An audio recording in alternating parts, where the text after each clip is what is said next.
తెలంగాణ రాష్ట్రంలో మున్సిపల్ ఎన్నికలు ఈ నెల 11వ తేదీన జరగనున్నాయి. ఆయా జిల్లాలలో తమ ఉనికిని చాటుకోవడానికి ప్రధాన పార్టీలు ముందు వరుసలో ఉన్నారు.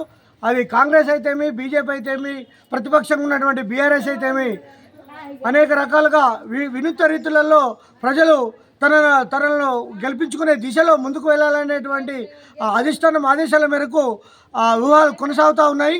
ప్రస్తుతం అయితే నిజామాబాద్ జిల్లా ఆర్మూర్ పట్టణంలో మనం 35 వార్డులో కాంగ్రెస్ అభ్యర్థి అయినటువంటి శ్రీ సడాక్ వినోద్ గారి దగ్గర వారి దగ్గర ఉన్నాము. వార్డు అభివృద్ధి విషయాలు ఏ విధంగా కొనసాగిస్తారో వారి మాటలోనే అడిగి తెలుసుకునే ప్రయత్నం చేద్దాం. సార్ చెప్పండి సార్.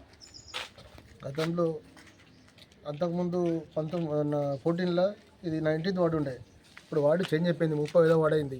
ఈ అభివృద్ధిలో ప్రకారం అభివృద్ధి చేసిందంటే ఈ రోడ్డు కూడా మీరు చూస్తున్న రోడ్డు కూడా నేను చేసిందే, ఈ డ్రైన్లు కూడా నేను కట్టినాయి. ఇట్లా కాకుండా మళ్ళీ కొత్తగా రోడ్లు జరిగింది. అలాగే స్తంభాలు, అట్లనే మళ్ళీ ట్రాన్స్ఫారం పెట్టి చేయించినాను, సీసీ రోడ్లు, అనేక అభివృద్ధి పనులు చేసినాను నేను. ఇప్పుడు మళ్ళీ అవకాశం వచ్చింది నాకు. నేను కాంగ్రెస్ అభ్యర్థిగా పోటీ చేస్తున్నా. ఇలా మా ప్రభుత్వం ఉంది, నేను పని చేయగలుగుతాను, నేను భరోసా ఇవ్వగలుగుతాను. ప్రజలకు నేను ఇచ్చేది హామీ ఇస్తున్నాను, పని చేయగలుగుతాను అని చెప్పి చెప్పగలను. చూస్తూనే ఉండండి.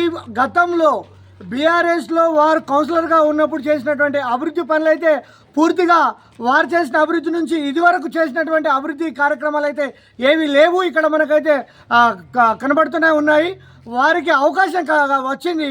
ఈసారి తప్పకుండా యువత, మహిళలు అందరూ కమ్యూనిటీ వర్గాలు అన్నీ కూడా తనను అధిక మెజార్టీతో గెలిపిస్తే ఖచ్చితంగా అదే అభివృద్ధి దిశలో నేను ముందుకు వెళ్ళి. Chandrashekar, Telangana focus TV.